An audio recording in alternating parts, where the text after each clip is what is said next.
ಹೇಳಿ ಕೇಳಿ ಕೋಲಾರ ಕನ್ನಡ ಭುವನೇಶ್ವರಿಯ ಪಾದ ಕಮಲಗಳಿಗೆ ಸೂರ್ಯನ ಕಿರಣಗಳು ಮೊದಲು ಸ್ಪರ್ಶ ಮಾಡುವಂತ ಒಂದು ಪರಮ ಪವಿತ್ರವಾದಂತಹ ಭೂಮಿ ಕೋಲಾರ. ಗಂಗಾರಸರು, ಚೋಳ ಅರಸರು, ಎಂತೆಂಥ ಮಹಾನುಭಾವರ ಖಡ್ಗ ಪ್ರತಾಪ ಮೆರೆದಂತಹ ನೆಲ ಈ ಕೋಲಾರ. ಅಂತ ನೆಲದಲ್ಲಿ ಇವತ್ತು ಧರ್ಮದ ದಿಗ್ವಿಜಯ ನಮ್ಮ ಕಣ್ಣ ಮುಂದೆ ಕಾಣುವುದಕ್ಕೆ ಸಾಧ್ಯ ಆಗ್ತಾ ಇದೆ. ಸಣ್ಣ ಪುಟ್ಟ ಮಕ್ಕಳು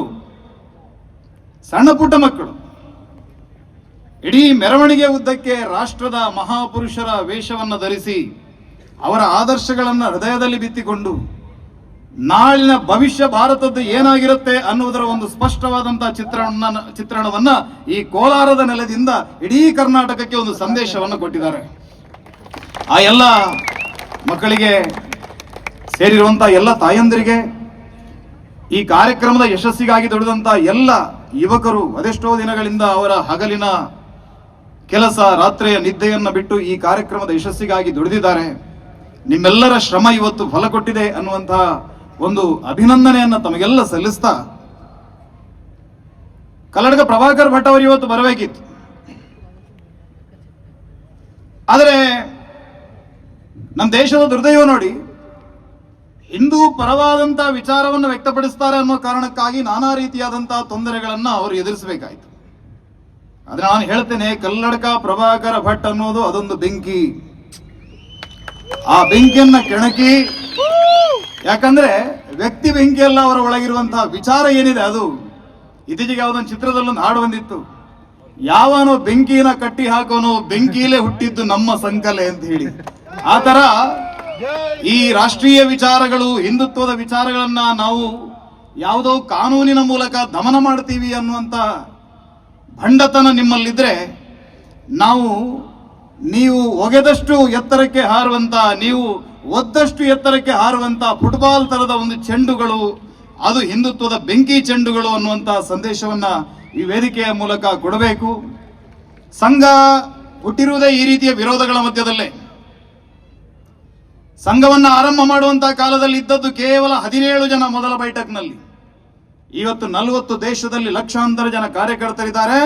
ದೇಶವನ್ನ ಆಳುವಂತ ದೇಶದ ಪ್ರಧಾನಮಂತ್ರಿಯ ಆ ಸ್ಥಾನದಲ್ಲಿ ಕುಳಿತಿರುವವನು ಕೂಡ ಎದೆಯ ಮೇಲೆ ಕೈ ಇಟ್ಟು ನಮಸ್ತೆ ಸದಾವತ್ಸಲೆ ಮಾತೃಭೂಮಿ ಅಂತ ಹೇಳುವಂತ ಭಾರತ ಮಾತೆಯ ಸುಪುತ್ರನೊಬ್ಬ ಇವತ್ತು ದೇಶದ ಪ್ರಧಾನಮಂತ್ರಿಯ ಪಂತಪ್ರಧಾನರ ಕುರ್ಚಿಯಲ್ಲಿ ಕೂತಿದ್ದಾರೆ.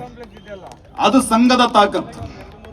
ಈ ಪಿರಮಿಡ್ಗಳನ್ನು ರಚಿಸ್ತಾರೆ, ನಾವು ನೋಡಿದೀವಿ.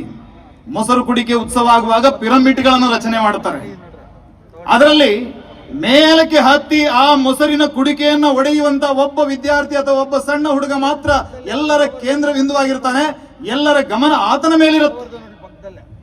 ಇವತ್ತು ಇಡೀ ಜಗತ್ತಿನ ಗಮನ ಒಬ್ಬ ಯಶಸ್ವಿ ರಾಜಕಾರಣಿ ಅಥವಾ ಯಶಸ್ವಿ ದೇಶದ ಸಮರ್ಥ ನಾಯಕ ಅನ್ನುವಂತಹ ದೃಷ್ಟಿ ನರೇಂದ್ರ ಮೋದಿ ಅವರ ಮೇಲೆ ಇದ್ರೂ ಕೂಡ, ಆ ನರೇಂದ್ರ ಮೋದಿ ಅವರು ಅಲ್ಲಿವರೆಗೆ ತಲುಪಬೇಕಿದ್ರೆ ಕೆಳಗಡೆ ಇರುವಂತಹ ಜನ, ಎಷ್ಟು ಜನ ಭುಜದ ಮೇಲೆ ಒಬ್ಬರನ್ನ ಹತ್ತಿಸಿ ಇನ್ನೊಬ್ಬರನ್ನ ನೀರು ಹತ್ತು ಮೇಲೆ ಅಂತ ಹೇಳಿ ಪ್ರೋತ್ಸಾಹವನ್ನ ಕೊಟ್ಟು ತಮ್ಮ ಹೆಗಲನ್ನ ಕೊಟ್ಟಂತ ಸಾವಿರ ಪ್ರಚಾರಕರು, ಸಾವಿರ ಸ್ವಯಂ ಸೇವಕರು, ಸಾವಿರ ಹಿಂದೂ ಕಾರ್ಯಕರ್ತರ ಶ್ರಮದಿಂದಾಗಿ ಈ ರೀತಿಯ ಒಂದು ರಾಜಕೀಯವಾದಂತಹ ಶಕ್ತಿ, ಸಾಂಸ್ಕೃತಿಕವಾದಂತಹ ಶಕ್ತಿ, ಆ ಮೂಲಕ ಭಾರತದ ಅಭ್ಯುದಯವನ್ನು ನಾವು ನೋಡೋದಕ್ಕೆ ಸಾಧ್ಯ ಆಯಿತು. ಅದಕ್ಕೆ ಹೇಳಿದೆ, ಕಬಿ ತೇ ಅಕೇಲೆ ಆಜ್ ಹುವೆ ಇತನೆ, कभी थे अकेले आज हुए इतने, तब नहीं डरे तो भला अब क्या डरेंगे, विरोधों के सागर में चट्टान है हम, जो टकराएगा मौत अपनी मरेगा. ನಾವು ಯಾರನ್ನೂ ಕೆಣಕೋದಿಕ್ಕೆ ಹೋಗೋದಿಲ್ಲ. हाथ में लिए ध्वज कभी नहीं झुकेगा, बढ़ते हुए कदम कभी नहीं रुकेगा, निडर है हम, अटल है हम, सर पे वरद हस्त करता, गगन में लहरता भगवा हमारा, गगन में लहरता भगवा हमारा. ಆ ಭಗವಧ್ವಜದ ನೆರಳಿನಡಿಯಲ್ಲಿ ಧರ್ಮದ ಕೆಲಸವನ್ನ ಮುಂದಿನ ದಿನಗಳಲ್ಲಿ ನಾವು ಮಾಡುತ್ತೇವೆ. ಒಂದು ರಾಜನ ಒಂದು ಕಥೆ ಇದೆ. ಒಬ್ಬ ರಾಜನ ಒಂದು ಆಣೆ ಇತ್ತಂತ. ರಾಜನ ಜೊತೆಗೆ ಯುದ್ಧ ಭೂಮಿಯಲ್ಲಿ ಹೋರಾಟವನ್ನು ಮಾಡುವಂತ ಅತ್ಯಂತ ಬಲಿಷ್ಠವಾದಂತಹ ಆನೆ. ಯಾವುದೇ ರಣರಂಗದಲ್ಲಿ ಶತ್ರುಗಳ ಸೇನೆಯನ್ನ ಪುಡಿಗಟ್ಟುತ್ತಾ ರಾಜನನ್ನ ಮುನ್ನಡೆಸ್ತಾ ಇದ್ದಂತ ರಾಜನ ಅಂಬಾರಿಯನ್ನು ಹೊರುವಂತ ಆನೆ. ಆ ಆನೆಯೇ ವಯಸ್ಸಾಯಿತು. ರಾಜ ಹೇಳ್ದ, ಇನ್ನು ಮುಂದೆ ಆ ಆನೆಯನ್ನು ದುಡಿಸೋದು ಸರಿಯಲ್ಲ, ಅದನ್ನ ಕಾಡಿಗೆ ಬಿಟ್ಟು ಬಿಡಿ ಅಂತ ಹೇಳ್ದ. ಅದು ಓಡಾಡ್ತಾ ಕಾಡಿನಲ್ಲಿ ಒಂದು ಕಡೆ ಕೆಸರಲ್ಲಿ ಹೂತು ಹೋಯ್ತು. ಯಾರೋ ಬಂದು ಅರಸನಿಗೆ ಸುದ್ದಿ ಮುಟ್ಟಿಸಿದ್ರು, ನಿಮ್ಮ ಅಂಬಾರಿ ಹೊರತಾ ಇದ್ದಂತ ಒಂದು ಕಾಲದ ಆನೆ ಇವತ್ತು ಯಾವುದೋ ಕೆಸರಲ್ಲಿ ಹೂತು ಹೋಗಿದೆ, ದಯವಿಟ್ಟು ಅದನ್ನ ಮೇಲೆ ಕೆತ್ತಬೇಕು. ಮುದಿ ಆನೆ ಅನೇಕ ರೀತಿಯ ಪ್ರಯತ್ನಗಳನ್ನು ಮಾಡಿದ್ರು. ಬೇರೆ ಬೇರೆ ಆನೆಗಳನ್ನು ತಂದು ಅದನ್ನ ತಳ್ಳಿ ಏನಾದರೂ ಕೆಸರಿನ ಗುಂಡಿಯಿಂದ ಮೇಲಕ್ಕೆ ಬರುತ್ತಾ ಅಂತ ಪ್ರಯತ್ನವನ್ನು ಮಾಡಿದ್ರು. ಯಾವ ಪ್ರಯತ್ನದಿಂದ ಕೂಡ ಆನೆಯನ್ನ ಮೇಲಕ್ಕೆ ತರೋದಕ್ಕೆ ಸಾಧ್ಯ ಆಗಲಿಲ್ಲ. ಕೊನೆಗೆ ಮಂತ್ರಿ ಹೇಳದಂತೆ, ಒಂದು ಕೆಲಸವನ್ನು ಮಾಡಿ, ಯುದ್ಧ ಭೂಮಿಯಲ್ಲಿ ಮೊಳಗುವಂತ ಭೇರಿ, ಕಹಳೆ, ರಣಭೇರಿ ಆ ಕೊಂಬುಗಳ ನಾದವನ್ನು ಹೊರಡಿಸಿ, ಆಗ ಅದರ ಪರಿಣಾಮ ಏನಾಗುತ್ತೆ ಅನ್ನೋದನ್ನು ನೋಡಿ ಅಂತ ಹೇಳಿದ್ರು. ಎಲ್ಲ ಯುದ್ಧದ ಉಪಕರಣಗಳನ್ನು ತಂದ್ರು, ಕೊಂಬು ಕಹಳೆಗಳನ್ನು ಮೊಳಗಿಸಿದ್ರು. ಯಾವಾಗ ಆ ಕೊಂಬು ಕಹಳೆ ರಣಭೇರಿಯ ಶಬ್ದ ಆನೆಯ ಕಿವಿಗೆ ಬಿತ್ತೋ, ಅದರ ನರನಾಡಿಯಲ್ಲಿ ಶಕ್ತಿಯ ಸಂಚಾರ ಆಯಿತು. ಆನೆ ತನ್ನ ಸಂಪೂರ್ಣ ಬಲವನ್ನ ಬಳಸಿ ಆ ಗುಂಡಿಯಿಂದ ಮೇಲೆ ಕೇಳುವಂತ ಕೆಲಸವನ್ನು ಮಾಡಿತು. ಇವತ್ತಿನ ಈ ವೇದಿಕೆ ಹಿಂದೂ ಸಮಾಜದ ಆ ರೀತಿಯ ಪೌರುಷ ಪರಾಕ್ರಮದ ದರ್ಶನಕ್ಕಾಗಿ ಈ ಸಮಾಜ ಯಾವ ರೀತಿಯ ಸಾಧನೆಯನ್ನು ಇತಿಹಾಸದಲ್ಲಿ ಮಾಡಿದೆ, ಆ ಇತಿಹಾಸದ ಸಾಧನೆಯ ಆಧಾರದಲ್ಲಿ ಭವಿಷ್ಯವನ್ನು ಹೇಗೆ ಕಲ್ಪಿಸಿಕೊಳ್ಳಬೇಕು ಅನ್ನೋದರ ಒಂದು ಸ್ಪಷ್ಟವಾದಂತಹ ಚಿತ್ರಣವನ್ನ ಹಿಂದೂ ಸಮಾಜದ ಮುಂದೆ ತೆರೆದಿಡುವುದಕ್ಕಾಗಿ ಇವತ್ತಿನ ಈ ಕಾರ್ಯಕ್ರಮ. ಸಂಚಲನ ನಡೆಯಿತು. ಕೋಲಾರದ ಸಂಚಲನ ಇಡೀ ರಾಜ್ಯದಲ್ಲಿ ಸುದ್ದಿ. ಯಾರೋ ಅದಕ್ಕೆ ನಿರ್ಬಂಧವನ್ನು ಹೇರಿದ್ದಾರೆ. ಇನ್ನೊಂದು ಮತ್ತೊಂದು ರಾಷ್ಟ್ರೀಯ ಸ್ವಯಂ ಸೇವಕ ಸಂಘದ ಸಂಚಲನ, ಹಿಂದೂಗಳ ಜಾತ್ರೆ, ಮಹೋತ್ಸವ, ಶೋಭಾಯಾತ್ರೆ, ಇದೆಲ್ಲ ಒಂದು ದೇಶದ ಒಳಗಡೆ ರಾಷ್ಟ್ರೀಯ ಸ್ವಯಂ ಸೇವಕ ಸಂಘದ ಪಥಸಂಚಲನ ಕೂಡ ಒಂದೇ, ಒಂದು ದೇಹದ ಒಳಗಡೆ ರಕ್ತದ ಸಂಚಲನ ಕೂಡ ಒಂದೇ.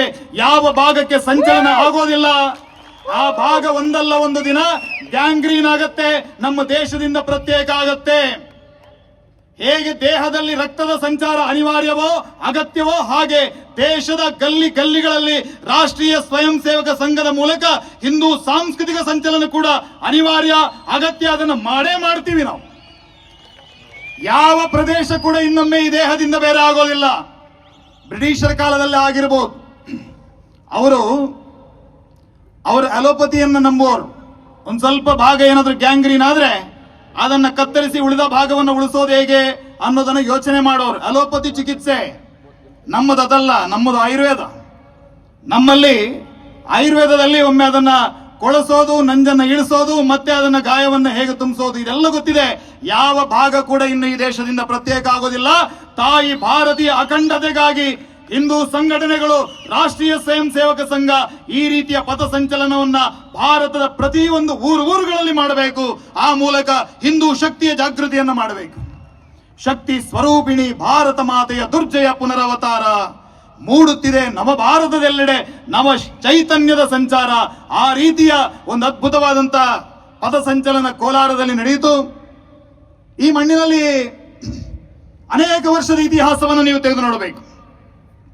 ಯಾವ ಯಾವ ಸಂದರ್ಭದಲ್ಲಿ ಧರ್ಮ ಸಂಸ್ಕೃತಿಗೆ ಧಕ್ಕೆ ಆಗಿದೆಯೋ ಆ ಎಲ್ಲ ಸಂದರ್ಭಗಳಲ್ಲಿ ಕನ್ನಡದ ಕುವರರು ಎದ್ದು ನಿಂತು ಅದಕ್ಕೆ ಉತ್ತರವನ್ನು ಕೊಡುವಂತಹ ಪ್ರಯತ್ನವನ್ನ ಮಾಡಿದ್ದಾರೆ.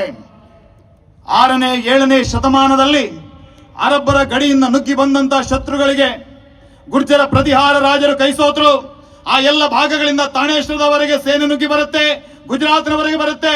ಆ ಸಂದರ್ಭದಲ್ಲಿ ಅದನ್ನ ಸಮರ್ಥವಾಗಿ ಎದುರಿಸುವುದು ಯಾರು ಕೇಳಿದ್ರೆ ಕನ್ನಡದ ಕುವರನಾಗಿರುವಂತ ಇಮ್ಮಡಿ ಪುಲಿಕೇಶಿಯ ನೇತೃತ್ವದಲ್ಲಿ ಆ ಸೇನೆಯನ್ನು ಎದುರಿಸಿದ್ರು. ಶತ್ರುಗಳ ಶೇಷನಾಶವನ್ನು ಮಾಡಿದ. ಮುಂದಿನ 100 ವರ್ಷಗಳ ಕಾಲ ಭಾರತದ ಕಡೆಗೆ ಶತ್ರುಗಳು ತಲೆ ಎತ್ತಿ ನೋಡಬಾರದು. ಆ ರೀತಿಯ ಪ್ರತಿಕಾರವನ್ನ ಆ ಶತ್ರುಗಳ ವಿರುದ್ಧ ತೆಗೆದುಕೊಂಡಂತ ಇಮ್ಮಡಿ ಪುಲಿಕೇಶಿಯ ಮಣ್ಣಿದು.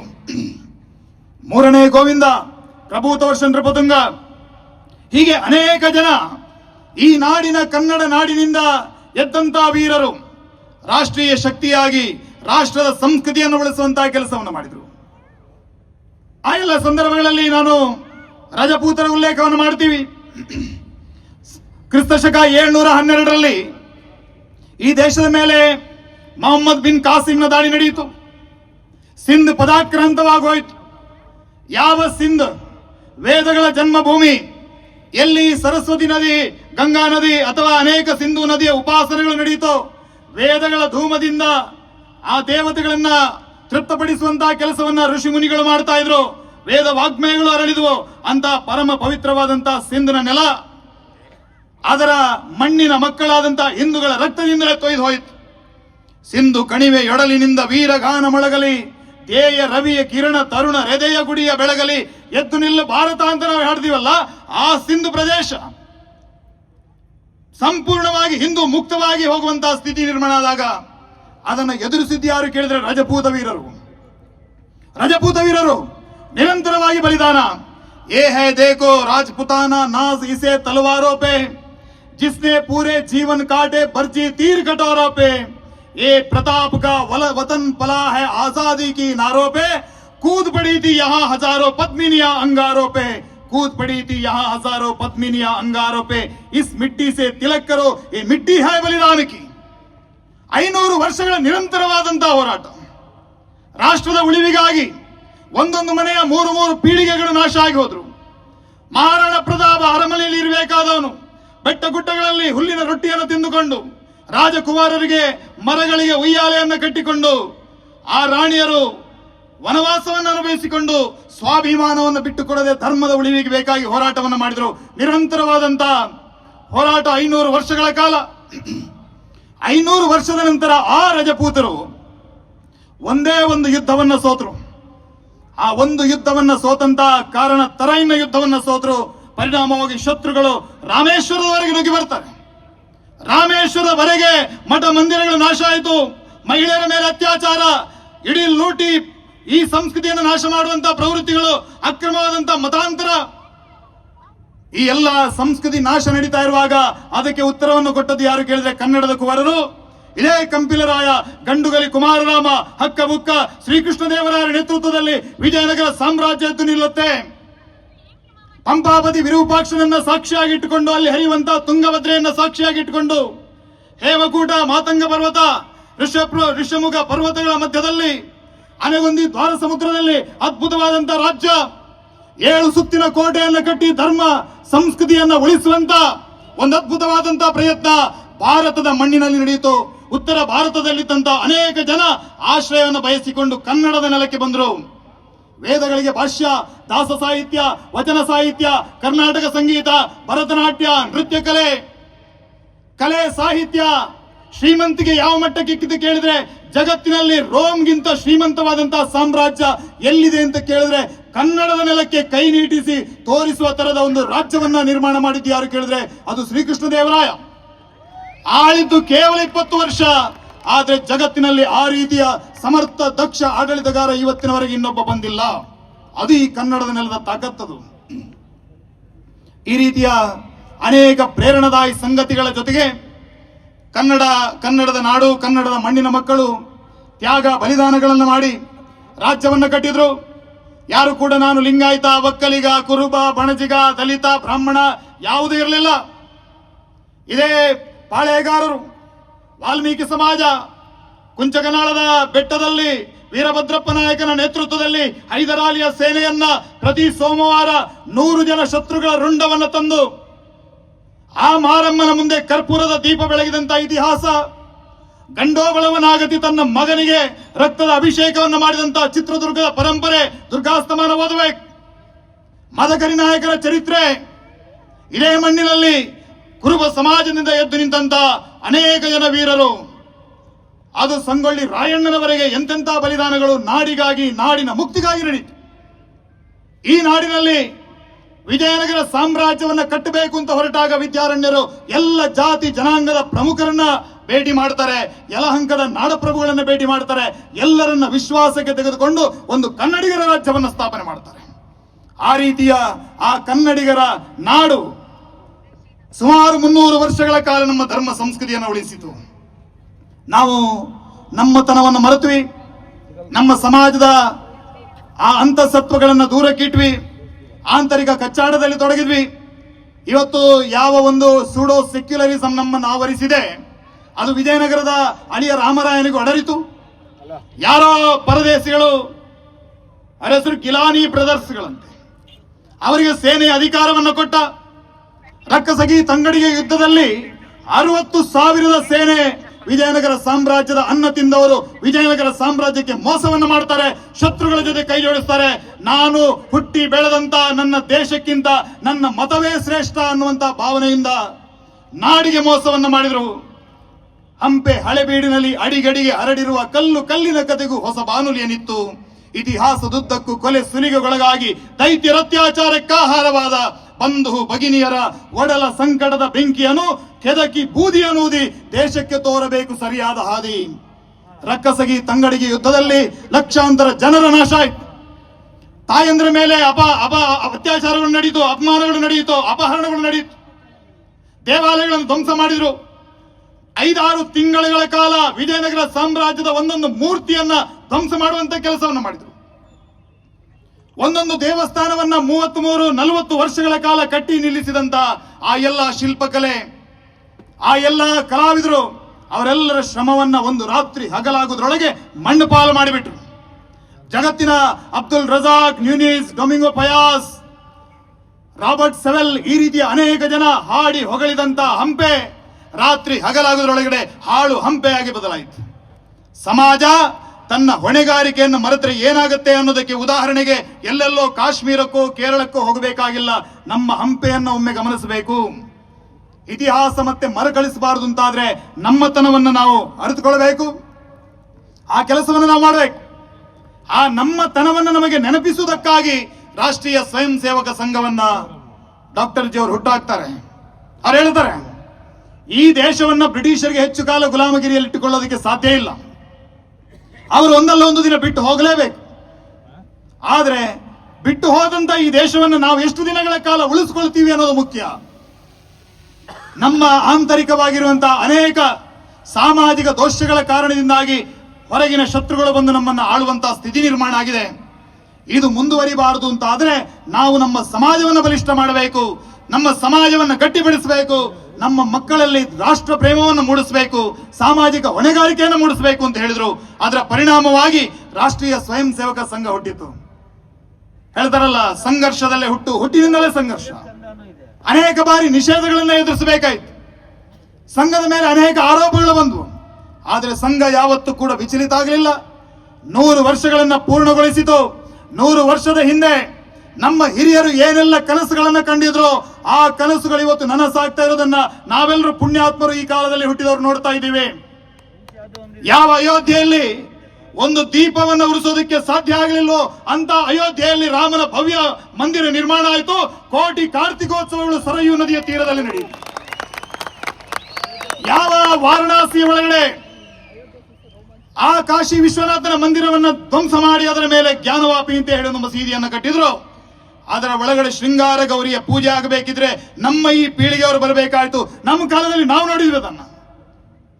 ಈ ದೇಶದಲ್ಲಿ ದೊಡ್ಡ ಪ್ರವಾಸಿ ಕೇಂದ್ರ ಯಾವುದು ಅಂತ ಕೇಳಿದಾಗ ಹೇಳ್ತಾ ಇದ್ರು, ಇಡೀ ದೇಶದಲ್ಲಿ ಅತ್ಯಂತ ಪ್ರಸಿದ್ಧವಾದಂತಹ ಪ್ರವಾಸಿ ಕೇಂದ್ರ ಯಾವುದು ಕೇಳಿದ್ರೆ ತಾಜ್ ಮಹಲ್. ವರ್ಷಕ್ಕೆ 76 ಲಕ್ಷ ಜನ ಅದನ್ನು ವಿಸಿಟ್ ಮಾಡ್ತಾರೆ. ಎಷ್ಟೋ 76 ಲಕ್ಷ ಜನ. ಹಾಗಾಗಿ ಯಾರಾದ್ರೂ ವಿದೇಶಿಯರು ಬಂದ್ರೆ ಆ ಸತ್ತ ಸಮಾಧಿಯನ್ನ ಸ್ಮರಣಿಕೆಯ ರೂಪದಲ್ಲಿ ಕೊಡ್ತಾ ಇದ್ರು. ಕಾಲ ಬದಲಾಗಿದೆ. ಈಗ ನಾನು ಹೇಳ್ತಾ ಇದ್ದೀನಿ, ತಾಜ್ ಮಹಲ್ ಅಥವಾ ಇನ್ಯಾವುದೋ ಮಹಲ್ಗಳು ಪ್ರೇಮದ ಪ್ರತೀಕ ಅಲ್ಲ. ಅದು ಹೆಣ್ಣಿನ ಮೇಲೆ ನಡೆದಂತ ಅತ್ಯಾಚಾರದ ಪ್ರತೀಕ. ಪ್ರೇಮದ ಪ್ರತೀಕ ಯಾವುದು ಕೇಳಿದ್ರೆ ಅಯೋಧ್ಯೆಯ ರಾಮ ಮಂದಿರ. ಶ್ರೀರಾಮಚಂದ್ರ ತನ್ನ ಪತ್ನಿಗೆ ಬೇಕಾಗಿ 1000 ಕಿಲೋಮೀಟರ್ಗಳ ಯಾತ್ರೆಯನ್ನು ಪದಯಾತ್ರೆಯನ್ನು ಮಾಡ್ತಾನೆ. ಯಾರ್ಯಾರು ಕಪಿಸೇನೆ, ವಾನರರು, ನಲ, ನೀಲ, ಜಾಂಬವಂತ, ಸುಗ್ರೀವ ಇವರೆಲ್ಲರೂ ಸೇರ್ಕೊಂಡು ಒಬ್ಬಳು ತಾಯಿಗಾಗಿ ಆ ರಾಮನ ಒಂದು ಏಕಪತ್ನಿ ವೃತಸ್ಥನಾದಂತ ರಾಮನ ಪ್ರೇಮಕ್ಕಾಗಿ ಅವರೆಲ್ಲ ಆ ಶತ್ರುಗಳ ಜೊತೆ ಹೋರಾಟವನ್ನು ಮಾಡಿದ್ರು. ಧರ್ಮದ ವಿಜಯಕ್ಕಾಗಿ ಹೋರಾಟವನ್ನು ಮಾಡಿದ್ರು. ಹಾಗಾಗಿ ಭಾರತೀಯರಾದಂತ ನಮಗೆ ಪರಮ ಪುರುಷೋತ್ತಮನಾದಂತ ಶ್ರೀರಾಮ ಅವನು ಪ್ರೇಮದ ಪ್ರತೀಕ. ಇವತ್ತು 76 ಲಕ್ಷ ಜನ ತಾಜ್ ಮಹಲ್ನ ವಿಸಿಟ್ ಮಾಡಿದ್ರೆ, ಅಯೋಧ್ಯೆಯನ್ನ ವಿಸಿಟ್ ಮಾಡಿದವರು ಎಷ್ಟು ಕೇಳಿದ್ರೆ ಒಂದು ವರ್ಷಕ್ಕೆ 11 ಕೋಟಿ ಜನ ವಿಸಿಟ್ ಮಾಡಿದಂತ 11 ಕೋಟಿ ಜನ. ಭಾರತದ ಅತಿ ದೊಡ್ಡ ಪ್ರವಾಸಿ ಕೇಂದ್ರ ಇವತ್ತು ಯಾವುದು ಕೇಳಿದ್ರೆ ಶ್ರೀರಾಮನ ಜನ್ಮಭೂಮಿ ಅಯೋಧ್ಯೆ. 500 ವರ್ಷಗಳ ಕೆಳಗೆ ಆ ದೇವಸ್ಥಾನವನ್ನ ನಾಶ ಮಾಡಿದಂತ ಪಾಪಿಗಳಲ್ಲಿ ಒಬ್ಬನೂ ಊಹಿಸಿಕೊಂಡಿರ್ಲಿಕ್ಕಿಲ್ಲ. 500 ವರ್ಷಗಳ ನಂತರ ಯಾರೋ ಒಂದಷ್ಟು ಜನ ಹುಟ್ಟುಕೊಳ್ತಾರೆ, ಅದನ್ನ ಮತ್ತೆ ಕಟ್ತಾರೆ. ಅಂತ ಛಲ, ಅಂತ ಸಾಮರ್ಥ್ಯ ಈ ಸಮಾಜಕ್ಕಿದೆ ಅನ್ನೋದು ಅವರ ಕಲ್ಪನೆನೂ ಅವರಿಗಿರಲಿಲ್ಲ. 20-30 ವರ್ಷದಲ್ಲಿ ಎಷ್ಟೋ ನಾಗರಿಕತೆಯನ್ನು ಮುಗಿಸಿ ಹಾಕಿದವರು. ಜಿಬ್ರಾಲ್ಟರ್ ಜಲಸಂಧಿಯವರೆಗೆ ಅನೇಕ ನಾಗರಿಕತೆಗಳನ್ನು ಮುಕ್ಕಿ ತಿಂದವರು. ಆದ್ರೆ ಈ ದೇಶವನ್ನ ಮುಗಿಸೋದಾಗಲಿಲ್ಲ ಅವರಿಗೆ. ಹೇಳ್ತಾನೆ ಅದನ್ನ, ये दीने मिजाज की बेबाक बेड़ा जिसके आलाए पहुंचे अक्साए आलम। ये दीने मिजाज की बेबाक बेड़ा जिसके निशाने पहुंचे अक्साए आलम। ये ना अम्मान में अटका ना कुलजिम में जिसका, ये ना अम्मान में अटका ना कुलजिम में जिसका, किए पैसे पर सातों समंदर डूब गया दहाने गंगा में आकर। 7 ಸಮುದ್ರಗಳನ್ನ ದಾಟಿ ಬಂದಂತ ನಮ್ಮ ಧರ್ಮದ ವಿಜಯಿ ನೌಕೆ ಗಂಗೆಯಲ್ಲಿ ಬಂದು ಮುಳುಗಿತು ಅಂತ ಹೇಳಿ ಒಬ್ಬ ಉರ್ದು ಕವಿ ಬರೀತಾನೆ. 1000 ವರ್ಷಗಳ ನಿರಂತರವಾದಂತಹ ಹೋರಾಟ, ಇತಿಹಾಸದ ಪ್ರತಿ ಪುಟಗಳಲ್ಲಿ ಕೂಡ ಬಲಿದಾನಗಳ ಚರಿತ್ರೆ. ಆ ನಂತರ ಈ ಸಮಾಜ ಉಳ್ಕೊಂಡಿರೋದು. ನಾವಿವತ್ತು ಏನೋ ಒಂದು ಕೇಸರಿಯನ್ನ ನಮ್ಮ ತಲೆ ಮೇಲೆ ಧರಿಸಿಕೊಂಡಿದ್ದೀವಿ ಅಂತ ಆದ್ರೆ ಹಿಂದೆ ಎಷ್ಟೋ ನಮ್ಮ ಹಿರಿಯರ ತ್ಯಾಗ, ಬಲಿದಾನ, ಪರಾಕ್ರಮದ ಕಥೆ ಇದೆ. तलवारों पे सरवार दिए, अंगारों में जिस्म जलाए, तब कहीं जाके हमने ये ಕೇಸರಿ ರಂಗ से हमारे सर सजाए ಅನ್ನುವಂತ ಮಾತನ್ನು ಹೇಳಿದ್ರಲ್ಲ, ಆ ರೀತಿಯ ಸಿಖ್ಖರ ತ್ಯಾಗ, ಬಲಿದಾನ, ಪರಾಕ್ರಮಗಳು, ಮರಾಠರ ತ್ಯಾಗ, ಬಲಿದಾನ, ಪರಾಕ್ರಮಗಳು, ಇದೆಲ್ಲದರ ಕಾರಣದಿಂದಾಗಿ ನಮ್ಮ ಸಮಾಜ ಇವತ್ತಿಗೆ ಉಳ್ಕೊಂಡಿದೆ. ಈ ಸಮಾಜವನ್ನ ಇನ್ನಷ್ಟು ಬಲಿಷ್ಠ ಮಾಡಬೇಕು. ಸಂಘಟನೆ ಇಲ್ಲದಿದ್ರೆ ಯಾರೂ ಕೂಡ ನಮ್ಮನ್ನ ಉಳಿಸೋದಿಕ್ಕೆ ಸಾಧ್ಯ ಇಲ್ಲ. ಕಾಶ್ಮೀರದಲ್ಲಿ ಹಿಂದೂ ಸಮಾಜದಲ್ಲಿ ಅತ್ಯಂತ ಸಮರ್ಥರಿದ್ರು. ಡಾಕ್ಟರ್ಸ್ಗಳು, ಇಂಜಿನಿಯರ್ಸ್ಗಳು, ದೊಡ್ಡ ದೊಡ್ಡ ಕೋಟ್ಯಾಧೀಶರುಗಳು, ವಕೀಲರು, ಲಾಯರ್ಸ್ಗಳು ಎಲ್ಲರೂ ಇದ್ರು, ಜಡ್ಜ್ಗಳಾದವರು ಇದ್ರು. ಆ ಕಾಲದಲ್ಲಿ ಸಂವಿಧಾನ ಇತ್ತು, ಪೊಲೀಸ್ ವ್ಯವಸ್ಥೆ ಇತ್ತು, ಮಿಲಿಟರಿ ಇತ್ತು, ನಮ್ಮ ಪ್ರಜಾಪ್ರಭುತ್ವ ವ್ಯವಸ್ಥೆ ಇತ್ತು. ಎಲ್ಲ ಇದ್ದು ಕೂಡ ರಾತೋರಾತ್ರಿ ಲಕ್ಷಾಂತರ ಜನ ಹಾಕಿದಂತ ಬಟ್ಟೆಯಲ್ಲಿ ಹೆಣ್ಣು ಮಕ್ಕಳನ್ನ ಬಿಟ್ಟು ಬೀದಿ ಬಿಕಾರಿಗಳಾಗಿ ಓಡಿ ಬರುವಂತಹ ಸ್ಥಿತಿ ನಿರ್ಮಾಣ ಆಯ್ತಲ್ಲ. ಇದಾಗೋದಕ್ಕೆ ಕಾರಣ ಏನು? ಕಾಶ್ಮೀರದ ಹಿಂದೂಗಳಲ್ಲಿ ಇರದಂತಹ ಸಂಘಟಿತವಾದಂತಹ ಹೋರಾಟ ಮಾಡಲಿಲ್ಲ ಅವರು. ಸಂಘಟಿತವಾದಂತಹ ಒಂದು ಪ್ರಯತ್ನವನ್ನ ಆ ಸಮಾಜ ಮಾಡಲಿಲ್ಲ. 5 ಲಕ್ಷ ಜನರಲ್ಲಿ ಒಂದು 10 ಜನ ಕೈಯಲ್ಲಿ ಆಯುಧಗಳನ್ನು ಧರಿಸಿಕೊಂಡು ನಮ್ಮ ಸಮಾಜಕ್ಕಾಗಿ, ನಮ್ಮ ಮೇಲೆ ನಡೀತಾ ಇರುವಂತಹ ಎಲ್ಲ ದೌರ್ಜನ್ಯಗಳಿಗೆ ನಾವು ಉತ್ತರವನ್ನು ಕೊಡ್ತೀವಿ ಅನ್ನುವಂತ ನಿರ್ಧಾರವನ್ನು ಒಂದಷ್ಟು ಜನ ಮಾಡಿದಿದ್ರೆ ಇವತ್ತು ಲಾಲ್ ಚೌಕ್ನಲ್ಲಿ ಪಾಕಿಸ್ತಾನದ ಧ್ವಜ ಇರ್ತಿರ್ಲಿಲ್ಲ, ಲಾಹೋರ್ನಲ್ಲಿ ಭಾರತದ ಧ್ವಜ ಇರ್ತಾ ಇತ್ತು. ಆದ್ರೆ ನಮ್ಮ ಸಮಾಜ ಮಾಡಲಿಲ್ಲ. ನಾವು ಅಲ್ಲಿಂದ ಓಡಿಸಿದ್ರೆ ಇಲ್ಲಿ ಬರೋದು, ಇಲ್ಲಿಂದ ಓಡಿಸಿದ್ರೆ ಇನ್ನೊಂದು ಕಡೆ ಹೋಗೋದು, ಕೆಳಗಡೆ ಬರ್ತಾ ಇದೀವಿ. ಇನ್ನು ಕೆಳಗಿರೋದು ನಮಗೆ ಖಾಲಿ ಯಾವುದದು ಸಿಂಧು ಮಹಾಸಾಗರ ಮಾತ್ರ ಉಳಿದಿರೋದಷ್ಟೇ. ಎಲ್ಲ ಕಡೆಗಳಲ್ಲಿ ಹಿಂದೂ ಸಮಾಜದ ಮೇಲೆ ಈ ರೀತಿಯ ದಾಳಿಗಳಾಗ್ತಾ ಇರುವಾಗ ಈ ಸಮಾಜವನ್ನ ಸಂಘಟಿತಗೊಳಿಸಬೇಕು. ಈ ಸಮಾಜಕ್ಕೊಂದು ಸ್ಪಷ್ಟವಾದಂತ ರೂಪುರೇಷೆಯನ್ನು ಕೊಡಬೇಕು. ಆಗ ಮಾತ್ರ ಈ ಸಮಾಜ ತನ್ನ ಭವಿಷ್ಯವನ್ನು ಕಂಡುಕೊಳ್ಳೋದಕ್ಕೆ ಸಾಧ್ಯ ಅನ್ನುವಂತ ನಿಟ್ಟಿನಲ್ಲಿ ಒಂದು 5 ಪರಿವರ್ತನೆಗಳನ್ನು ಈ ಸಮಾಜದಲ್ಲಿ ಮಾಡಬೇಕು ಅನ್ನುವಂತ ನಿಶ್ಚಯವನ್ನ ರಾಷ್ಟ್ರೀಯ ಸ್ವಯಂ ಸೇವಕ ಸಂಘ ಬೋಧನೆ ಮಾಡಿತು. ಏನು 5 ಪರಿವರ್ತನೆಗಳು? ಇಲ್ಲಿ ರಂಗೋಲಿಯಲ್ಲಿ ಬರೆದಿದ್ದಾರೆ ನೋಡಿ. 5 ಪಂಚ ಪರಿವರ್ತನೆಗಳು. ಮೊದಲ ಪರಿವರ್ತನೆ ಏನು ಕೇಳಿದ್ರೆ ಸ್ವಬೋಧ. ನಾವು ಯಾರು, ನಮ್ಮ ಹಿನ್ನೆಲೆ ಏನು, ನಮ್ಮ ಇತಿಹಾಸ ಏನು, ನಮ್ಮ ಪೂರ್ವಜರು ಮಾಡಿದಂತಹ ತ್ಯಾಗ, ಬಲಿದಾನ, ಇದೆಲ್ಲವನ್ನ ನಾವು ನೆನಪಿಸಿಕೊಳ್ಳಬೇಕು. ಈ ಎಲ್ಲ ವಿಚಾರಗಳನ್ನು ಇಟ್ಟುಕೊಂಡಂತಹ ಸ್ವಬೋಧವನ್ನ ಪಡೆದಂತ ಛತ್ರಪತಿ ಶಿವಾಜಿ ಮಹಾರಾಜರು ತನ್ನದೇ ಆದಂತಹ ರಾಜ್ಯವನ್ನ ಕಟ್ಟಿದ್ರು, ಸ್ವರಾಜ್ಯವನ್ನ ಕಟ್ಟಿದ್ರು. ಸ್ವಬೋಧವನ್ನ ಪಡ್ಕೊಂಡಂತ ಶ್ರೀರಾಮ ಹೇಳ್ತಾನೆ, ಜನನಿ ಜನ್ಮಭೂಮಿಶ್ಚ ಸ್ವರ್ಗಾದ ಬಿಗರಿಯಸಿ ಅಂತ ಹೇಳ್ತಾನೆ. ಸ್ವಬೋಧವನ್ನ ಪಡ್ಕೊಂಡಂತ ಬ್ರಿಟಿಷರ ಹಿತೈಷಿಯಾಗಿದ್ದಂತ ತಂದೆಗೆ ಹುಟ್ಟಿದಂತ ಸುಭಾಷ್ ಚಂದ್ರ ಬೋಸ್ ಅವರು ತನ್ನ ರಾಜ್ಯಕ್ಕಾಗಿ, ತನ್ನ ದೇಶಕ್ಕಾಗಿ ಒಂದು ಪಡೆಯನ್ನ, ಸೇನೆಯನ್ನ ಕಟ್ಟಿಕೊಂಡು ಭಾರತದ ಮೇಲೆ ವಿದೇಶಿಯರಿಂದ ಆಗ್ತಾ ಇರುವಂತಹ ದಾಳಿಗಳಿಗೆ ಸೇನೆಯ ಮೂಲಕ ಉತ್ತರವನ್ನು ಕೊಡ್ತೀನಿ ಅಂತ ಹೊರಡ್ತಾರೆ. ಇದೆಲ್ಲವಾಗಿರುವಂತದ್ದು ಯಾರ ಕಾರಣಕ್ಕಾಗಿ? ಸ್ವಬೋಧದ ಕಾರಣಕ್ಕಾಗಿ, ನನ್ನತನ ಅನ್ನೋದನ್ನು ಜಾಗೃತ ಮಾಡಿಕೊಂಡಂತಹ ಕಾರಣಕ್ಕಾಗಿ. ಯಾವತ್ತೂ ಕೂಡ ಸುಭಾಷ್ ಚಂದ್ರ ಬೋಸ್ ನಾನು ಬಂಗಾಳಿಗಳಿಗಾಗಿ ಹೋರಾಟ ಮಾಡ್ತೀನಿ ಅಂತ ಅವ್ರು ಹೇಳಿಲ್ಲ. ಸಾವರ್ಕರ್ ಯಾವತ್ತೂ ಕೂಡ ನಾನು ಮಹಾರಾಷ್ಟ್ರಕ್ಕಾಗಿ ಹೋರಾಟ ಮಾಡ್ತೀನಿ ಅಂತ ಅವ್ರು ಹೇಳಿಲ್ಲ. ಅಂಬೇಡ್ಕರ್ ಯಾವತ್ತೂ ಕೂಡ ನಾನು ಮಹಾರಾಷ್ಟ್ರಕ್ಕಾಗಿ ಹೋರಾಟ ಮಾಡ್ತಾ ಇದ್ದೀನಿ ಅಂತ ಹೇಳಿಲ್ಲ. ಇಡೀ ದೇಶದ ಭಗತ್ ಸಿಂಗ್ ಯಾವತ್ತು ಪಂಜಾಬ್ಗಾಗಿ ಹೋರಾಟ ಮಾಡಿದ್ದೇ ಅಲ್ಲ. ಈ ಎಲ್ಲಾ ಮಹಾಪುರುಷರಿಗೆ ಒಂದು ಸ್ವಬೋಧ ಇತ್ಯದು ಏನು ಕೇಳಿದ್ರೆ, ನಾನು ಹಿಂದೂ ರಾಷ್ಟ್ರ, ಹಿಂದೂ ಸಂಸ್ಕೃತಿ, ಹಿಂದೂ ಸಭ್ಯತೆ, ಇದನ್ನು ನಾವು ಉಳಿಸಬೇಕು ಅನ್ನುವಂತ ಭಾವನೆಯನ್ನು ಇಟ್ಟುಕೊಂಡವರೆಲ್ಲ ಹೋರಾಟವನ್ನು ಮಾಡಿದ್ರು. ಆ ಹಿಂದೂತನವನ್ನ, ಹಿಂದೂ ತತ್ವವನ್ನ, ಹಿಂದುತ್ವವನ್ನ ನಮ್ಮ ಮಕ್ಕಳಿಗೆ ತಿಳಿಸುವಂತಹ ಕೆಲಸವನ್ನು ನಾವು ಮಾಡಬೇಕು. ಇದನ್ನ ಸ್ವಬೋಧ ಅಂತ ಹೇಳ್ತಾರೆ. ಯಾವಾಗ ನಾವು ಯಾರು ಅಂತ ಗೊತ್ತಾಯ್ತೋ, ಈಗ ನಮಗೆ ಸಂಬಂಧಪಟ್ಟಂತ ಆಚರಣೆಗಳು ಯಾವುದು ಅಂತ ನಮಗೆ ಗೊತ್ತಾಗತ್ತೆ. ನಮ್ಮ ದೇಶದ ಆಚರಣೆಗಳು ಯಾವುದು, ನಮ್ಮ ಹಬ್ಬ ಹರಿದಿನಗಳು ಯಾವುದು, ನಾವು ಯಾವುದನ್ನು ಆಚರಣೆ ಮಾಡಬೇಕು, ಯಾವುದನ್ನು ಮಾಡಬಾರದು, ನಮ್ಮ ದೇಶಕ್ಕೆ ಸಂಬಂಧಪಟ್ಟಂತ ವಸ್ತುಗಳು ಯಾವುದು, ನಾವು ಯಾವುದನ್ನು ಖರೀದಿಸಬೇಕು, ಯಾವುದನ್ನು ಖರೀದಿಸಬಾರದು, ಈ ಎಲ್ಲ ಪ್ರಜ್ಞೆಯನ್ನು ಬೆಳೆಸಿಕೊಂಡು ಒಂದು ಸ್ವದೇಶಿ ಸ್ವಾವಲಂಬಿಯಾದಂಥ ರಾಷ್ಟ್ರವನ್ನು ನಿರ್ಮಾಣ ಮಾಡುವಂಥದ್ದು, ಭಾರತ ಕೇಂದ್ರಿತವಾದಂಥ ದೃಷ್ಟಿಕೋನವನ್ನು ಬೆಳೆಸಿಕೊಳ್ಳುವಂಥದ್ದು ಸ್ವಬೋಧ. ಅದನ್ನು ಪ್ರತಿ ಮನೆಯಲ್ಲಿ ನಾವೆಲ್ಲರೂ ಮಾಡಬೇಕು. ನಮ್ಮ ಮಕ್ಕಳಿಗೆ ಹೇಳ್ಕೊಡೋದಕ್ಕೆ ನಮ್ಗೆ ಎಷ್ಟು ವಿಚಾರಗಳು ಗೊತ್ತಿಲ್ಲ, ಏನ್ ಮಾಡೋದು? ರಾಷ್ಟ್ರೀಯ ವಿಚಾರಗಳಿಗೆ ಸಂಬಂಧಪಟ್ಟಂತ ಒಂದು 20 ಪುಸ್ತಕಗಳನ್ನು ನಾಳೆ ಖರೀದಿ ಮಾಡಿ, ನಿಮ್ಮ ಮನೆಯಲ್ಲಿ ಒಂದು ಪುಟ್ಟದಾದಂಥ ಲೈಬ್ರರಿಯನ್ನು ಮಾಡಿ, ನಿಮ್ಮ ಮಕ್ಕಳಿಗೆ ದಿನಕ್ಕೆ 2 ಗಂಟೆ ಆ ಪುಸ್ತಕಗಳನ್ನು ಓದುವಂತ ಒಂದು ಹವ್ಯಾಸವನ್ನು ಬೆಳೆಸ್ಕೊಳ್ಳೋದಕ್ಕೆ ಹೇಳಿ. ಆ ಮೂಲಕ ರಾಷ್ಟ್ರೀಯ ವಿಚಾರಗಳಿಗೆ ಮಕ್ಕಳನ್ನು ಒಡ್ಡುವಂತ ಕೆಲಸವನ್ನು ನಮ್ಮ ತಂದೆ ತಾಯಂದ್ರು ಮಾಡಬೇಕು. ಇದು ಸ್ವಬೋಧ. ಎರಡನೇ ಕೆಲಸ ಯಾವುದು ಕೇಳಿದ್ರೆ, ಈ ಸಮಾಜದಲ್ಲಿ ಕುಟುಂಬ ಪ್ರಬೋಧನ ನಡಿಬೇಕು. ಕುಟುಂಬ ಪ್ರಬೋಧನ ಏನಿದು? ಕುಟುಂಬ ಪ್ರಬೋಧನ ನಮ್ಮ ಸಮಾಜದಲ್ಲಿ ನಾವು ನೋಡ್ತೀವಿ. ನಾವು ಬೆಂಗಳೂರಲ್ಲಿ ಅನೇಕ ಕಡೆಗಳಲ್ಲಿ ಹೋಗುವಾಗ ಯಾರು 35 ವರ್ಷದ ಯುವಕ, 40 ವರ್ಷದ ಯುವಕ ಮದುವೆ ಆಗಿದೆಯಾ? ಇಲ್ಲ, ಮದುವೆ ಆಗಲಿಲ್ಲ. ಹೇಗಾಗ್ಲಿಲ್ಲ? ಯಾರಿಗಿರಿ ಅದೆಲ್ಲ ಕಿರಿಕಿರಿ ಜವಾಬ್ದಾರಿ, ನಮ್ಗೆ ಆಗಲ್ಲ ರೀ, ಅದು ಮದುವೆ ಆಗಲ್ಲ ಅಂತ. ನಿನ್ನ ಅಪ್ಪನು ಇದನ್ನೇ ಯೋಚನೆ ಮಾಡಿದ್ರೆ ನೀನು ಬರೋದೇ, ನೀನು ಹುಟ್ಟೋ ಪ್ರಶ್ನೆನೇ ಇರ್ತಿರ್ಲಿಲ್ಲ. ಈ ಸಮಾಜದಲ್ಲಿ ಎಷ್ಟೋ ಜನ ಇವತ್ತು ಸಂಸಾರ ಕುಟುಂಬ ಅನ್ನೋದೇ ಬೇಡ ಅನ್ನುವಂತ ಮನಸ್ಥಿತಿಗೆ ಬಂದು ಬಿಟ್ಟಿದ್ದಾರೆ. ಮದುವೆ ಆಗ್ತಾ ಇಲ್ಲ, ಮದುವೆ ಆದವರು ಒಂದು ಮಕ್ಕಳಿಗೆ ಸೀಮಿತ ಆಗ್ತಾ ಇದ್ದಾರೆ, ಸಮಾಜ ಕ್ಷೀಣಗೊಳ್ತಾ ಇದೆ. ಕುಟುಂಬ ಪ್ರಬೋಧನ ಅನ್ನುವಂಥದ್ದು ಸಣ್ಣ ಸಣ್ಣ ಕುಟುಂಬಗಳು, ವಿಭಜಿತವಾದಂತಹ ಕುಟುಂಬಗಳು, ಆ ಕುಟುಂಬಗಳ ಒಳಗಡೆ ಸಂಸ್ಕಾರವನ್ನ ಹೇಳಿಕೊಡುವಂತ ಅಜ್ಜ ಇಲ್ಲ, ಅಜ್ಜಿ ಇಲ್ಲ, ಹಿರಿಯರಿಲ್ಲ. ಸಣ್ಣ ಪುಟ್ಟ ವಿಚಾರಗಳಿಗೆ ಆತ್ಮಹತ್ಯೆಯ ಸಂಖ್ಯೆ ಹೆಚ್ಚುತ್ತಾ ಇದೆ. SSLCಯಲ್ಲಿ ಮಾರ್ಕ್ ಕಡಿಮೆ ಆಯಿತು ಅನ್ನೋ ಕಾರಣಕ್ಕಾಗಿ ಇದೇ ಬೆಂಗಳೂರಿನಲ್ಲಿ ಕೆರೆಗೆ ಹಾರುವಂತ ಮಕ್ಕಳೆಷ್ಟು. ಬದುಕಿನಲ್ಲಿ ಅವರಿಗೆ ಒಂದು ಮೋಟಿವೇಶನ್ ಅನ್ನು ಕೊಡಬೇಕು ಅಂತಾದ್ರೆ ಮನೆಯಲ್ಲಿ ಹಿರಿಯರಿಲ್ಲ. ಈ ಎಲ್ಲ ಸಮಸ್ಯೆಗಳನ್ನ ಸರಿಪಡಿಸಬೇಕು ಅಂತಾದ್ರೆ ಮೊದಲಾಗಬೇಕಾಗಿರುವಂತದ್ದು ಕುಟುಂಬ ಪ್ರಬೋಧನ. ಕುಟುಂಬದ ಮಹತ್ವವನ್ನು ಹೇಳಬೇಕು. ಮನೆಯಲ್ಲಿದ್ದವರು ಎಲ್ಲರೂ ಕೂಡ ಸಂಜೆಯ ಒಂದು ಹೊತ್ತಿನ ಊಟವನ್ನಾದರೂ ಕೂಡ ಜೊತೆಯಾಗಿ ಸಹಭೋಜನ ಮಾಡುವಂತಹ ಪದ್ಧತಿಯನ್ನ ನಾವು ರೂಢಿಸಿಕೊಳ್ಳಬೇಕು. ಮನೆಯಲ್ಲಿ ಭಜನೆಗಳನ್ನು ಆರಂಭ ಮಾಡಬೇಕು. ದೇವರ ನಾಮ ಸಂಕೀರ್ತನೆ ನಡಿಬೇಕು. ಬೆಳಗ್ಗೆ ಎದ್ದ ತಕ್ಷಣ ರಂಗೋಲಿ, ತುಳಸಿಗೆ ನೀರನ್ನು ಹಾಕಿ ನಮ್ಮ ಹಿರಿಯರು ಮಾಡ್ತಾ ಇದ್ದಂತಹ ಧಾರ್ಮಿಕ ಆಚರಣೆಗಳಿಗೆ ಮಕ್ಕಳನ್ನು ಕೂಡ ತೊಡಗಿಸಿಕೊಳ್ಳುವಂತ ಕೆಲಸವನ್ನು ಸಮಾಜದಲ್ಲಿ ನಾವು ಮಾಡಬೇಕು. ಆ ಮೂಲಕ ಮುಂದಿನ ಪೀಳಿಗೆಗೆ ಅದನ್ನು ದಾಟಿಸುವಂತಹ ಕೆಲಸವನ್ನು ನಾವು ಮಾಡಬೇಕು. ಇದನ್ನು ಹೇಳಿದ್ರು ಕುಟುಂಬ ಪ್ರಬೋಧನ.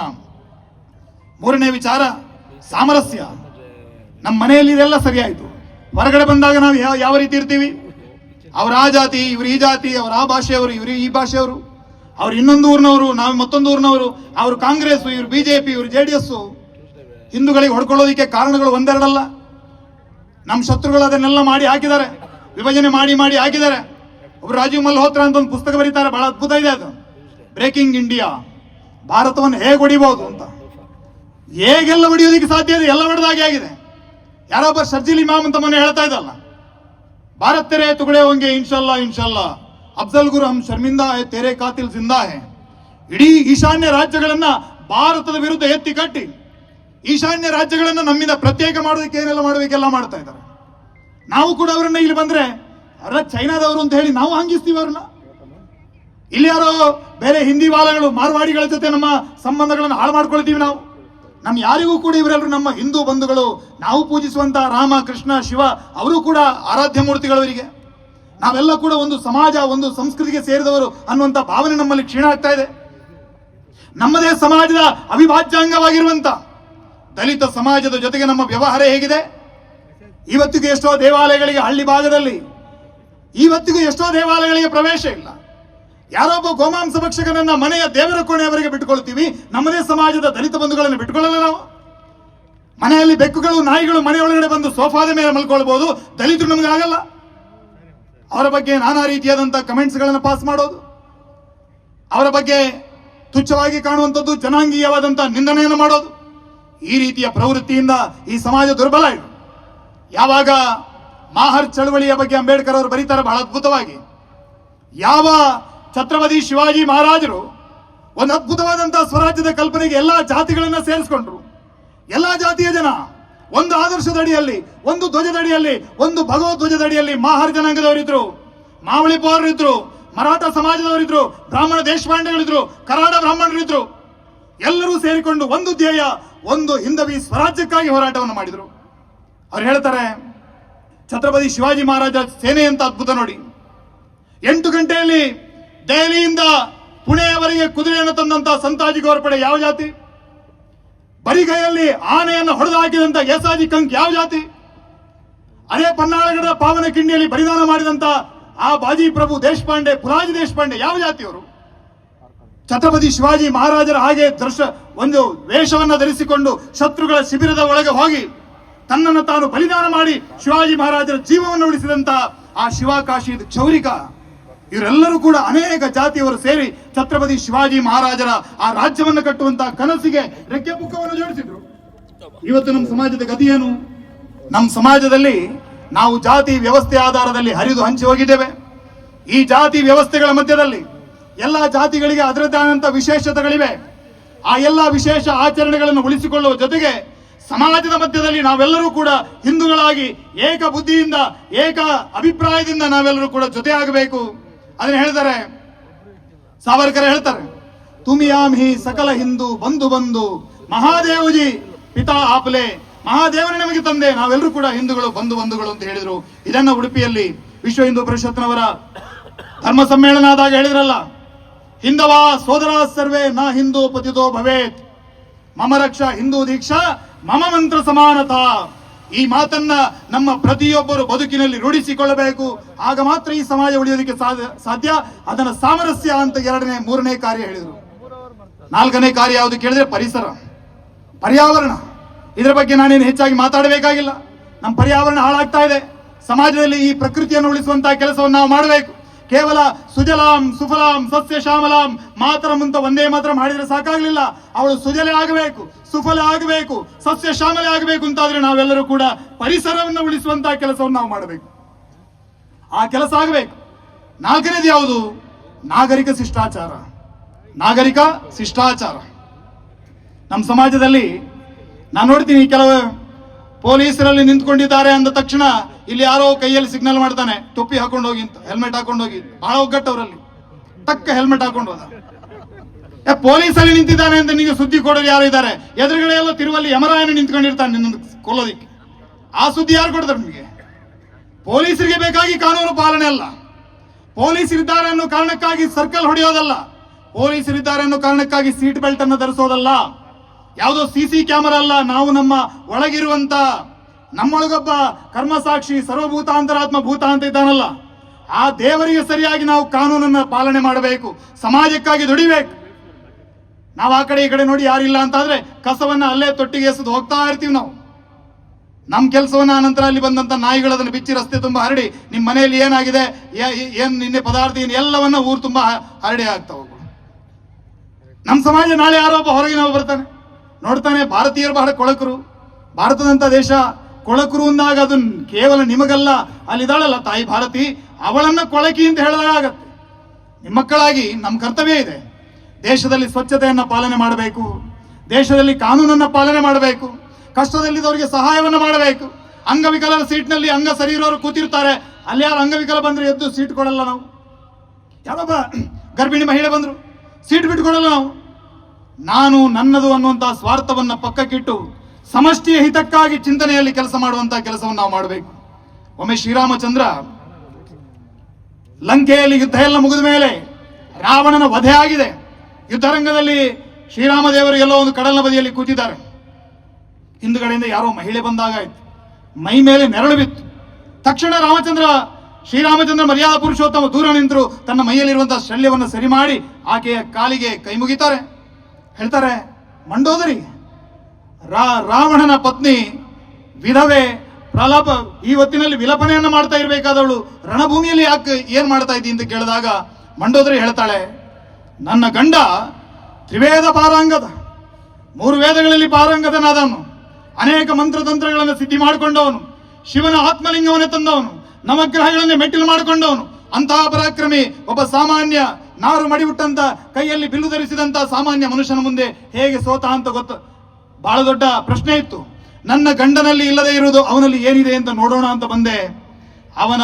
ನಿನ್ನ ಬಳಿ ಇರುವಂತಹ ಈ ಚರಿತ್ರೆ ಏನಿದೆ, ನನ್ನ ಗಂಡ ನಿನ್ನ ಪತ್ನಿಯನ್ನ ಅಪಹರಣ ಮಾಡಿ ಅವಳನ್ನ ಭೋಗಿಸಬೇಕು ಅಂತ ಹೊರಟ. ನೀನ್ ನೋಡಿದ್ರೆ ಒಬ್ಳು ನಾರಿ ಸಮೀಪ ಬಂದಾಗ ಅವಳನ್ನ ನೆರಳನ್ನು ಕೂಡ ಸಹಿಸಿಕೊಳ್ಳದಂತ ಒಂದು ಅದ್ಭುತವಾದಂತಹ ಗುಣ ನಿನ್ನ ಒಳಗಡೆ ಇದೆ. ಆ ಚರಿತ್ರೆಯ ಮುಂದೆ ನನ್ನ ಗಂಡನ ಎಲ್ಲಾ ವಿದ್ಯೆಗಳು ಕೂಡ ಸೋತು ಹೋಯಿತು ಅನ್ನೋ ಮಾತನ್ನ ಮಂಡೋದರಿ ಹೇಳ್ತಾಳೆ. ಆ ಚರಿತ್ರೆಯನ್ನು ನಾವು ರೂಪಿಸಿಕೊಳ್ಳೋದಕ್ಕೆ ಸಾಧ್ಯ ಇದೆಯಾ? ಮುಂಬೈಯಲ್ಲಿ ದಂಗೆ ನಡೀತು, 1993 ದಂಗೆ, ಬಹಳ ವ್ಯಾಪಕವಾದಂತಹ ದಂಗೆ. ಆ ದಂಗೆ ನಡೀತಾ ಇರಬೇಕಿದ್ರೆ ಒಂದು ಮೊಹಲ್ಲಾದ ಒಳಗಡೆ ಒಂದು ಹೆಣ್ಣು ಮಗಳಿದ್ರು. ಆ ಮೊಹಲ್ಲಾದ ಕೆಲ ಹುಡುಗರು ಯೋಚನೆಯನ್ನು ಮಾಡ್ತಾರೆ, ಆ ಮನೆಯಲ್ಲಿ ಯಾರು ಇಲ್ಲ, ಈಗ ಹೆಣ್ಣಿನ ಮೇಲೆ ಅತ್ಯಾಚಾರವನ್ನು ಮಾಡಿದ್ರೆ ನೋಡೋದಕ್ಕೆ ಯಾರು ಇಲ್ಲ, ಅದನ್ನು ನಾವು ಹಿಂದೂಗಳ ತಲೆ ಕಟ್ಟಬಹುದು. ಮನೆಗೆ ನುಗ್ಗಿದ್ರು. ನುಗ್ಗುವಂತ ಸಂದರ್ಭದಲ್ಲಿ ಹೆಣ್ಣು ಮಗಳು ಹಿಂದಿನ ಬಾಗಿಲಿಂದ ಓಡಿ ಹೋಗ್ತಾಳೆ. ಓಡಿ ಹೋಗಿ ತಪ್ಪಿಸಿಕೊಂಡು ಒಂದು ಹಿಂದೂಗಳು ಇರುವಂತ ಒಂದು ವಾಡೆಗೆ ಹೋಗ್ತಾಳೆ, ಮರಾಠರ ವಾಡೆಗೆ. ಹೋಗುವಾಗ ರಸ್ತೆಯಲ್ಲಿ ಕರ್ಫ್ಯೂ, ಯಾರು ಇಲ್ಲ. ಒಂದು ಮನೆಯಲ್ಲಿ ಕಿಟಕಿ ಒಳಗಡೆಯಿಂದ ದೀಪ ಕಾಣ್ತಾ ಇರುತ್ತೆ. ಒಳಗಡೆ ಇಣುಕ್ತಾಳೆ. ಒಬ್ಬ ಯುವಕ ಕೂತ್ಕೊಂಡಿದ್ದಾನೆ. ಅವಳು ಹೇಳ್ತಾಳೆ, ದಯವಿಟ್ಟು ನನ್ನನ್ನು ರಕ್ಷಣೆ ಮಾಡು, ನನ್ನ ಹಿಂದೆ ಒಂದಷ್ಟು ಜನ ಗೂಂಡಾಗಳು ಬಿದ್ದಿದ್ದಾರೆ. ಆ ಹುಡುಗ ತಕ್ಷಣ ಬಾಗಿಲನ್ನು ತೆಗೆದು ಆ ಹೆಣ್ಣು ಮಗಳಿಗೆ ಆಶ್ರಯವನ್ನು ಕೊಟ್ಟ. ಕೈಯಲ್ಲಿ ತಲವಾರನ್ನು ಹಿಡ್ಕೊಂಡು ಬಾಗಿಲಲ್ಲಿ ಕೂತು ಬೆಳಕಿನವರೆಗೆ ಅವಳಿಗೆ ಕಾವಲಾಗಿ ನಿಲ್ತಾನೆ. ನಿಲ್ಲುವಾಗ ಬೆಳಕಿನ ವೇಳೆ ಅವನ ತಲೆಯಲ್ಲಿ ಒಂದು ಪ್ರಶ್ನೆ ಬಂತು, ಇದು ಮನೆ ನನ್ನದು, ಇವಳು ಯಾರು ಹೊರಗಿನಿಂದ ಬಂದು ಕೂತಿದ್ದಾಳೆ, ಇವಳ ಮೇಲೆ ನಾನು ಕೈ ಹಾಕಿದ್ರೆ ಈಗ ಕೇಳೋರು ಯಾರೂ ಇಲ್ಲ, ಯಾವ ಧೈರ್ಯದಲ್ಲಿ ಬಂದು ಇವಳು ನನ್ನ ಮನೆಯಲ್ಲಿ ಆಶ್ರಯವನ್ನು ಪಡ್ಕೊಂಡಿದ್ದಾಳೆ ಅಂತ ಬೆಳಗ್ಗೆ ಹೊರಡುವ ಹೊತ್ತಿನಲ್ಲಿ ಆಕೆಯ ಬಳಿ ಈ ಪ್ರಶ್ನೆಯನ್ನು ಕೇಳಿದಾಗ ಅವಳು ಹೇಳ್ತಾಳೆ, ಓಡ್ತಾ ಬರ್ತಾ ಇದೆ, ನನಗೆ ಎಲ್ಲೂ ಕೂಡ ದೀಪ ಕಾಣಿಸ್ಲಿಲ್ಲ, ನಿನ್ನ ಮನೆಯ ಒಳಗಡೆ ದೀಪ ಕಾಣಿಸ್ತು, ಒಳಗಡೆ ನೋಡಬೇಕಿದ್ರೆ ಛತ್ರಪತಿ ಶಿವಾಜಿ ಮಹಾರಾಜರ ಫೋಟೋ ಕಾಣಿಸ್ತು, ಎಲ್ಲಿ ಛತ್ರಪತಿ ಶಿವಾಜಿ ಮಹಾರಾಜರ ಚಿತ್ರ ಇದೆ ಅಲ್ಲಿ ಒಬ್ಬಳು ಹೆಣ್ಣಿನ ಮಾನಕ್ಕೆ ತೊಂದರೆ ಆಗೋದಿಲ್ಲ ಅನ್ನುವಂತ ನಂಬಿಕೆಯಲ್ಲಿ ನಿನ್ನ ಬಳಿ ಬಂದಿದ್ದೇನೆ ಅನ್ನುವಂತ ಮಾತನ್ನ ಆ ಹೆಣ್ಣು ಮಗಳು ಹೇಳ್ತಾಳೆ. ಇದು ಛತ್ರಪತಿ ಶಿವಾಜಿ ಮಹಾರಾಜರು, ಶ್ರೀರಾಮಚಂದ್ರನ ಆದರ್ಶ.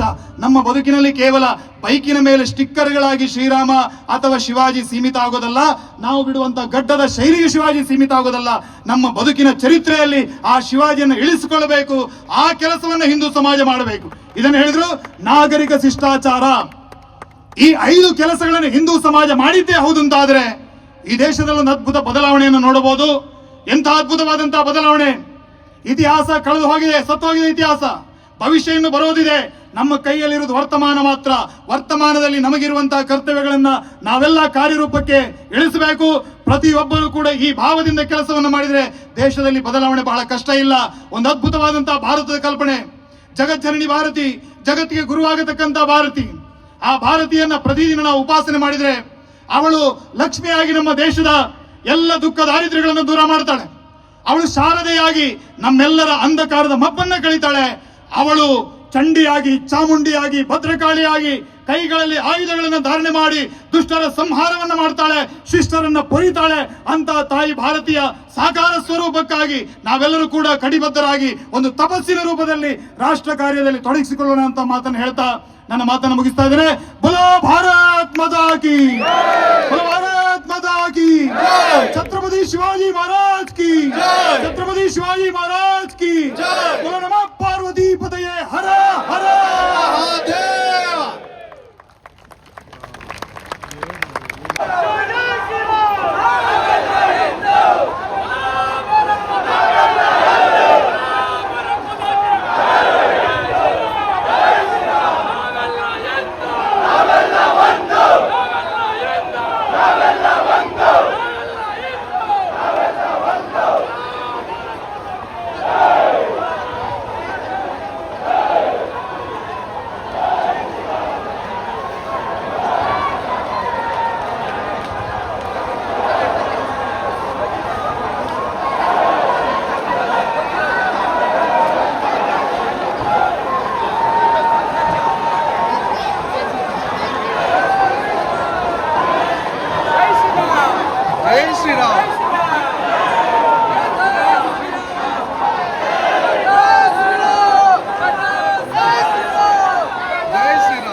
ಜೈ ಶ್ರೀರಾಮ್.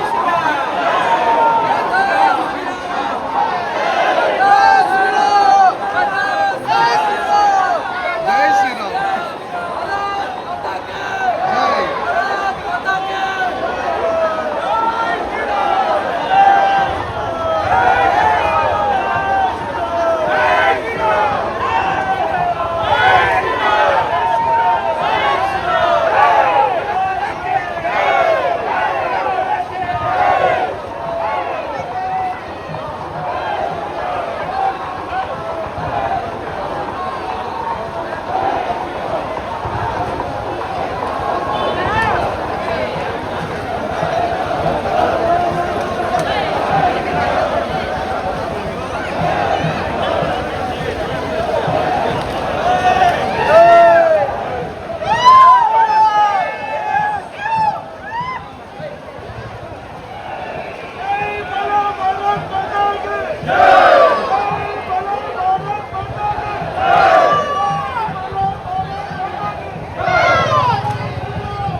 ವಿಶೇಷವಾಗಿ ನಮ್ಮ ದೇಶ ಒಂದು ಧರ್ಮದ ಬಗ್ಗೆ ಒಂದು ತಳಹದಿಯನ್ನ ತಿಳಿಸಿಕೊಡುವಂತ ಕೆಲಸ ಇವತ್ತು ಆಗ್ತಾ ಇರುವಂತದ್ದು ಬಹಳಷ್ಟು ಸಂತೋಷ. ನಮ್ಮ ಜಿಲ್ಲೆಯಲ್ಲಿ